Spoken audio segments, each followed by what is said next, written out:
the way my brain works, all of education is just too general of a problem. So I decided, let's start by teaching one thing. And then I started thinking, okay, well, what should we teach first?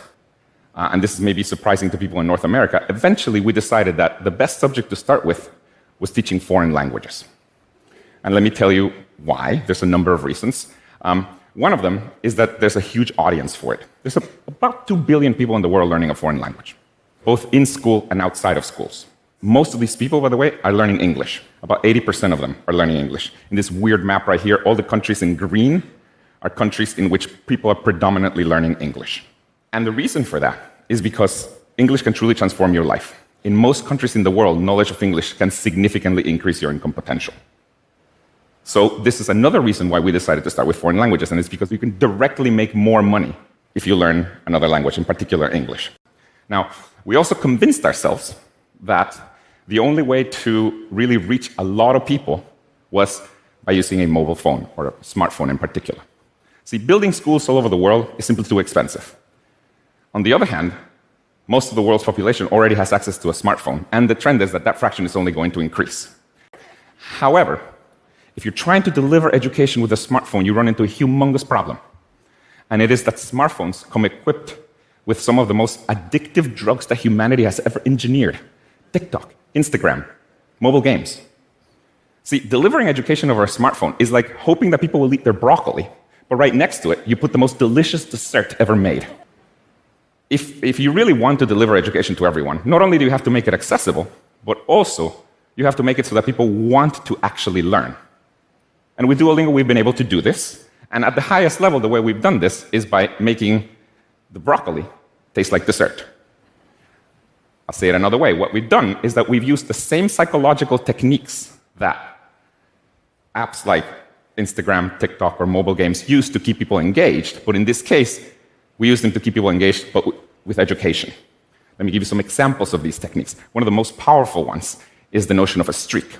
What a streak is just a counter that measures the number of days that you've used the product consecutively. You just take that number, you put it very prominently in your product, and then people come back every day. And the reason people come back every day is because, well, if they don't come back, that number resets to 0, and people don't want to lose their streak. It works. Another important mechanism to get people to come back to your product are notifications. Now, interestingly, even after all this sophistication, it turns out that the algorithm for choosing what time to send you a notification is pretty simple. Do you know what is the best time to send people a notification? Well, I'll tell you. It's 24 hours after they used the product last. Because, and there's an easy explanation. If you were free yesterday at 3 p.m., you're probably free today at 3 p.m. as well. So this is what a very sophisticated millions of dollars of AI found. It's funny. Now, with notifications, you shouldn't be spamming. And we're not spammy. With Duolingo, we actually stop sending you notifications after 7 days of inactivity. So if you don't use Duolingo for 7 days, we stop sending you notifications. Now, at some point, it occurred to us, if we're stopping to send people notifications, we should let them know. So we started sending this notification to people saying, hey, these reminders don't seem to be working. We'll stop sending them for now. You know what people do when they get this notification? They come back.